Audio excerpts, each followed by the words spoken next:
El Imperio Romano. Isaac Asimov. Capítulo 3. El linaje de Vespasiano. Vespasiano. El fin de Nerón fue en cierto modo un terrible desastre para Roma. Demostró a los romanos de todas partes que el cargo de emperador no pertenecía a una familia real como el linaje de Augusto, sino que podía ser otorgado a cualquiera, a generales, por ejemplo. El ejército no olvidó esta lección. Además, la elección de Galba como general emperador no fue muy feliz. Era un viejo de más de 70 años, tan agobiado por la edad que no podía caminar, sino que tenía que ser llevado en litera. Luego, para terminar, decidió economizar.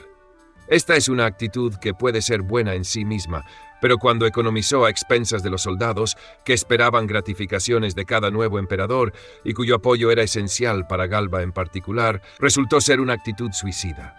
Otros ejércitos impulsaron a otros generales a luchar por el trono.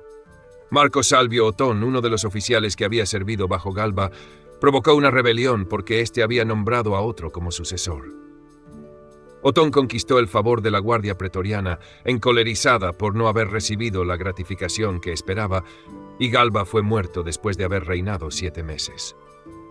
Otón fue aceptado por el Senado, que no podía ser otra cosa, pero solo reinó 3 meses, pues aunque el Senado lo aceptó, hubo otras secciones del ejército que lo rechazaron.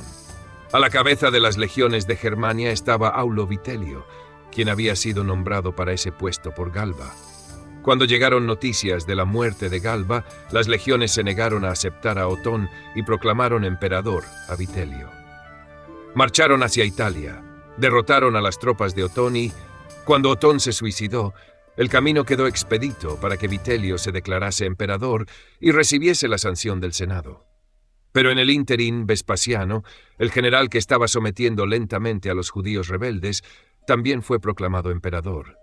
Ocupó Egipto, lo cual le dio el control sobre el aprovisionamiento de cereales de Roma, y luego volvió a Italia y derrotó a las tropas de Vitelio.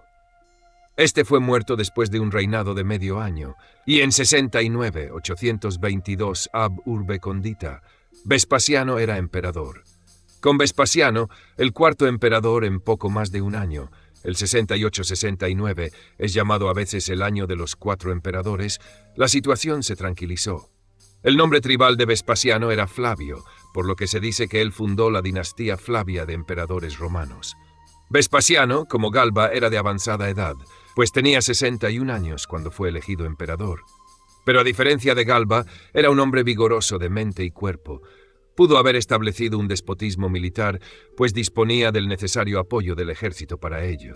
Sin embargo, se consideraba a sí mismo como el sucesor de Augusto, y se propuso deliberadamente conservar el principado y su sistema de gobierno. Su primera tarea fue la reforma. Las finanzas del imperio estaban en ruinas como resultado de las derrochadoras extravagancias de hombres como Calígula y Nerón. Por ello, Vespasiano reorganizó el sistema fiscal una vez más y se dispuso a imponer una rígida economía. Él mismo era un hombre austero que amaba la vida sencilla. No tenía pretensiones y no se avergonzaba en absoluto de provenir de una familia de clase media de escasa distinción. Fue el primer emperador que no pertenecía a una familia aristocrática. Fue acusado de mezquindad y avaricia por los mismos historiadores senatoriales que acusaron a Nerón de extravagancia, pero solo hay que creer eso a medias. Hay toda clase de razones para creer que las economías de Vespasiano eran necesarias y beneficiosas. Vespasiano también se dispuso a reorganizar el ejército y disolvió algunas de las legiones que habían actuado más desordenadamente en la guerra civil que precedió a su ascenso al trono. La reforma del ejército fue también particularmente necesaria porque desde la época de Augusto los ejércitos del imperio fueron cada vez menos italianos. Esto era comprensible. Era tarea de las legiones estar permanentemente en guardia en fronteras muy distantes de Roma. Era más fácil y natural reclutarlas entre las provincias que debían ser protegidas. Los galos, panonios y tracios llenaban las filas y eran buenos soldados. Muy a menudo se los recompensaba con la ciudadanía. Esto tenía sus ventajas.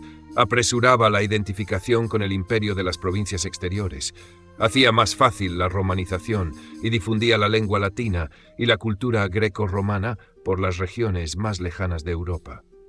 No obstante, la provincialización del ejército también tenía sus peligros.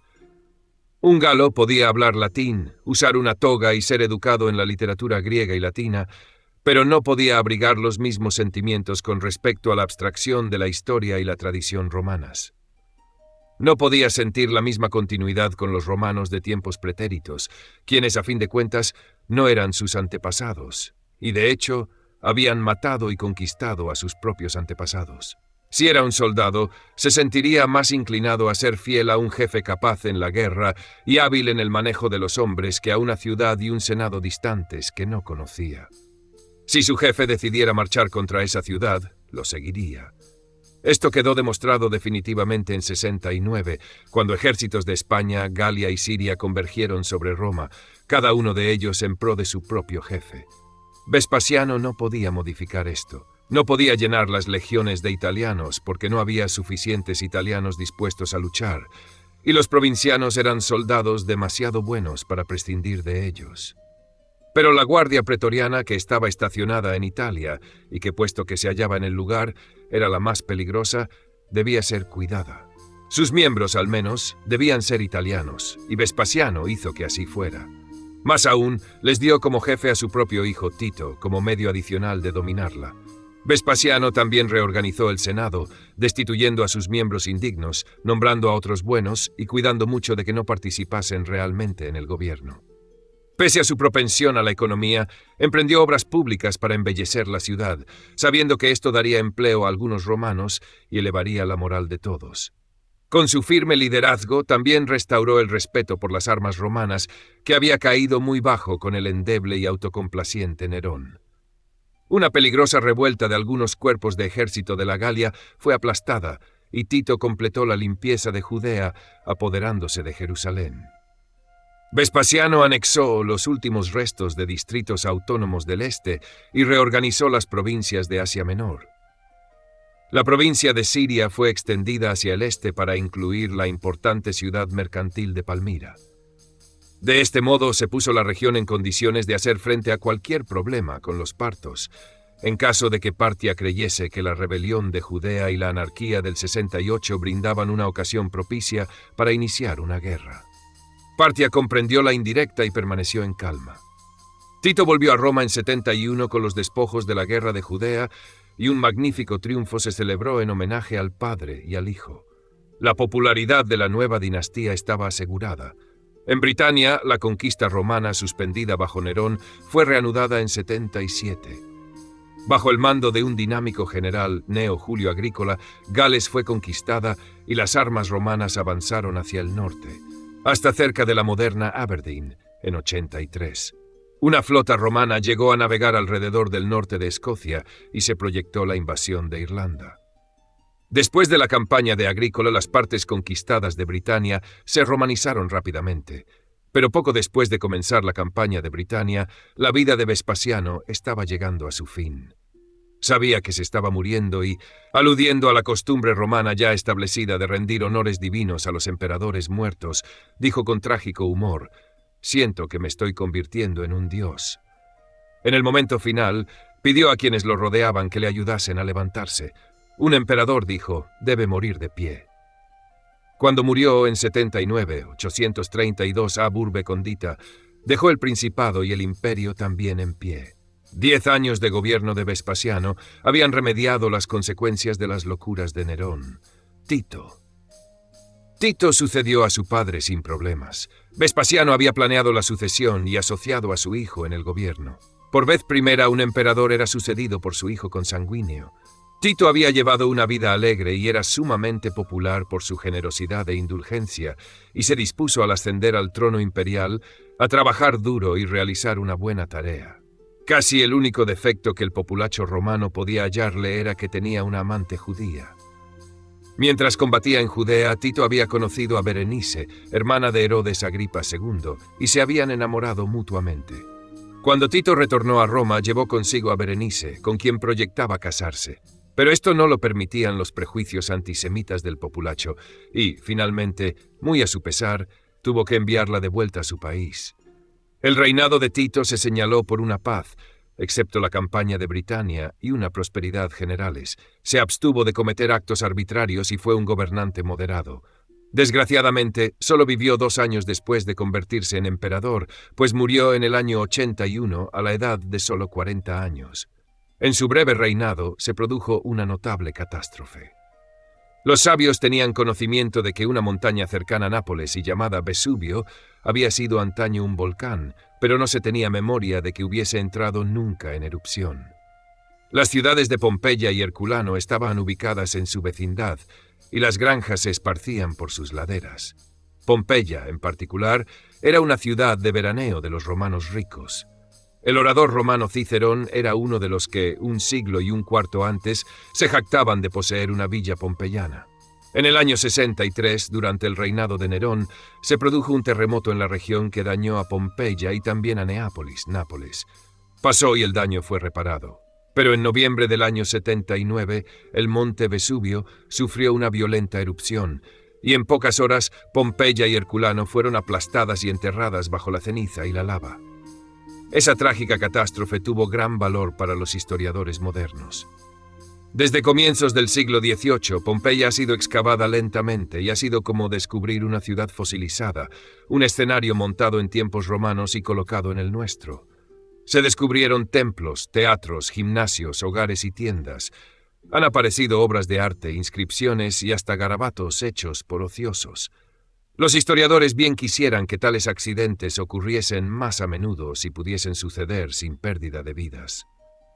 Tito se dirigió apresuradamente al escenario de la erupción para supervisar la labor de rescate y ayudar a los supervivientes. Pero cuando se marchó, estalló en Roma un incendio que duró 3 días y tuvo que retornar para atender también a esta cuestión. En una tónica más alegre inauguró nuevos baños, los baños de Tito, y completó un proyecto iniciado por su padre, el primero de los grandes anfiteatros que iban a construirse en Roma. Vespasiano lo había comenzado en el lugar del palacio de Nerón, que Vespasiano hizo derribar para devolver ese espacio al uso público. El anfiteatro era de piedra y tenía capacidad para 50.000 espectadores, tamaño respetable aún juzgado según patrones modernos. Fue el lugar del tipo de espectáculos de que gozaba el populacho romano: carreras de carros, combates de gladiadores, lucha con animales, etc. Habría sido mejor llamarlo el anfiteatro Flavio, pero cerca de él había una gran estatua de Nerón. Estas estatuas de gran tamaño eran llamadas colossae por los romanos, de donde deriva nuestro adjetivo colosal, por lo que el anfiteatro llegó a ser conocido como el Coliseo. Todavía hoy se lo llama por este nombre, y aunque en ruinas, tiene gran magnificencia y domina la ciudad de Roma. Domiciano. A la muerte de Tito, le sucedió su hermano menor, Domiciano, Titus Flavius Domitianus. Fue como si la historia se repitiese. Con Vespasiano y Tito parecía que habían vuelto los días de Augusto. Eran gobernantes amables, muy respetuosos de los senadores y que, por tanto, gozaron de buena prensa por parte de los historiadores partidarios del Senado. Pero con el advenimiento de Domiciano, fue como si Augusto hubiera sido sucedido nuevamente por Tiberio. Al igual que Tiberio, Domiciano era frío, introvertido y sin ningún don para la popularidad. No hizo ningún esfuerzo para fingir respeto hacia el Senado, ni para rendirle los honores necesarios a fin de salvar las apariencias para sus miembros. Esto trajo la consecuencia de que los historiadores posteriores lo describieron como cruel y tiránico. Quizá lo fuese con los senadores, pero su gobierno fue, por lo demás, justo y firme. Trató de estimular la vida familiar y la religión tradicional, prohibió que se hiciesen eunucos, reconstruyó los templos destruidos por el incendio del año 80, construyó el Arco de Tito en honor de su hermano mayor, edificó bibliotecas públicas y montó pródigos espectáculos para el populacho. Impuso un gobierno eficiente en las provincias y se esforzó por asegurar las fronteras imperiales. La línea del Rin y el Danubio, que señalaba la frontera norte del imperio, tenía su punto más débil en la región cercana a la fuente de los 2 ríos. Allí, en lo que es ahora Baden y Württemberg, en el sudoeste de Alemania, la línea de los ríos formaba una protuberancia que avanzaba profundamente hacia el sudoeste. Si atacaban por ese saliente, las tribus germanas podían fácilmente separar Italia de la Galia y causar enormes problemas. En época de Domiciano, esta posibilidad debía ser tomada seriamente. Las tribus germánicas de la región, los catos, habían luchado contra los romanos de tanto en tanto desde la época de Augusto, y Domiciano decidió poner fin al peligro. A la cabeza de sus tropas cruzó el Rin en el año 83, derrotó a los catos y preparó la ocupación permanente de la región por Roma. Pero como Tiberio, no estaba interesado en extender irrazonablemente y costosamente las conquistas extranjeras. Después de eliminar la amenaza de los catos, volvió a una línea defensiva firme. Construyó a través del peligroso ángulo de Germania sudoccidental una línea de fortalezas, eliminando el saliente y reforzando el punto débil. Después de eso se contentó con mantenerse en la región. Además, hizo volver a Agrícola de Britania. Los enemigos de Domiciano del Senado se apresuraron a afirmar que lo hacía por celos, pero también puede arguirse que la larga campaña de Agrícola estaba llegando al punto en que disminuían los beneficios. Las desoladas tierras altas de Escocia y los salvajes y bárbaros páramos irlandeses no compensaban los dolores, la sangre y el dinero que se necesitaban para conquistarlos. Domiciano no quería preocupaciones por ellos, particularmente cuando provincias más cercanas exigían emprender acciones militares. La naturaleza introvertida de Domiciano lo llevó a la soledad, como había ocurrido con Tiberio medio siglo antes. Puesto que no confiaba en nadie, no se sentía a gusto con nadie. Y naturalmente, cuanto más se retraía, tanto más recelosos se volvían los miembros de la corte y los jefes del ejército, pues, como es de suponer, se preguntaban qué estaba dispuesto a hacer, y era fácil creer los rumores de que planeaba efectuar muchas ejecuciones. La falta de popularidad de Domiciano tentaba a los generales a planear una revuelta contra él. Un general de la frontera germánica, Antonio Saturnino, hizo que sus tropas le proclamasen emperador y se rebeló en el año 88. Saturnino contó con la ayuda de los bárbaros germanos, temible presagio del futuro y del día en que bandas rivales de bárbaros serían conducidas por facciones romanas opuestas a través del cuerpo agonizante del imperio. En ese primer intento, los bárbaros fracasaron y Domiciano aplastó la revuelta. Este suceso fortaleció, como es natural, el espíritu receloso de Domiciano, quien actuó duramente contra todos los que, según él pensaba, podían haber tomado parte en la revuelta o simpatizado con ella, y su carácter ahora parece haber cambiado para peor. Exilió de Roma a los filósofos, pues creía que adherían a un republicanismo idealizado, y por tanto estaban automáticamente contra todo emperador fuerte. También emprendió acciones contra los judíos dispersos por el imperio, pues sabía que no podía esperarse de ellos que estuviesen a favor de ningún Flavio. También se registraron en este reinado persecuciones a los cristianos, aunque esto quizás sea debido a que los romanos todavía los consideraban solo como una variedad de los judíos. Para desalentar toda posterior revuelta militar, Domiciano instituyó la costumbre de acuartelar todas las legiones en campamentos separados en las fronteras, de modo que dos legiones no pudiesen unirse contra el emperador. Pero esto tendió a inmovilizar las legiones, pues todo intento de unirse contra la amenaza de un ataque del exterior fácilmente podía interpretarse como una tentativa de asociarse con alguna traidora finalidad. Así, las defensas romanas sufrieron cierto endurecimiento y rigidez, pérdida de flexibilidad que hizo cada vez más dificultoso rechazar a los bárbaros del norte, excepto bajo emperadores particularmente enérgicos. Bajo Domiciano, por ejemplo, hubo sangrientos choques con los dacios, tribus que vivían al norte del Danubio inferior, en la región que ahora constituye la nación rumana. En la década del 80, los dacios quedaron bajo la belicosa dominación de un jefe llamado Decébalo y cruzaron repetidamente el Danubio, congelado en invierno, para hacer incursiones en Mesia, la provincia romana que estaba inmediatamente al sur. Domiciano se vio obligado a tomar las armas contra ellos, los expulsó de Mesia y luego invadió Dacia. Durante varios años los romanos lograron mantener su dominación, pero la revuelta de Saturnino distrajo a Domiciano. Una fuerza romana sufrió un desastre en Dacia e infructuosos ataques contra las tribus germánicas al oeste de Dacia lo convencieron de la inutilidad de ulteriores esfuerzos en esa dirección. Domiciano pensó que traería menos problemas aceptar una sumisión nominal de Decébalo, quien recibió su corona de Domiciano, pero en realidad siguió siendo independiente. De hecho, Domiciano admitió en el año 90 pagar a Decébalo un subsidio anual para mantener la paz y evitar las correrías. Esto era más barato que continuar la guerra, pero la oposición senatorial lo consideró como un tributo vergonzoso, el primero de la historia romana. Finalmente, en el año 96, 849 desde la fundación de la ciudad, Domiciano, cuyos últimos años son descritos como un reinado del terror, llegó a su fin. Se organizó una conspiración palaciega en la que participaron cortesanos y la misma emperatriz, y Domiciano fue asesinado. Así terminó el linaje de Vespasiano, que gobernó a Roma durante 27 años y dio 3 emperadores.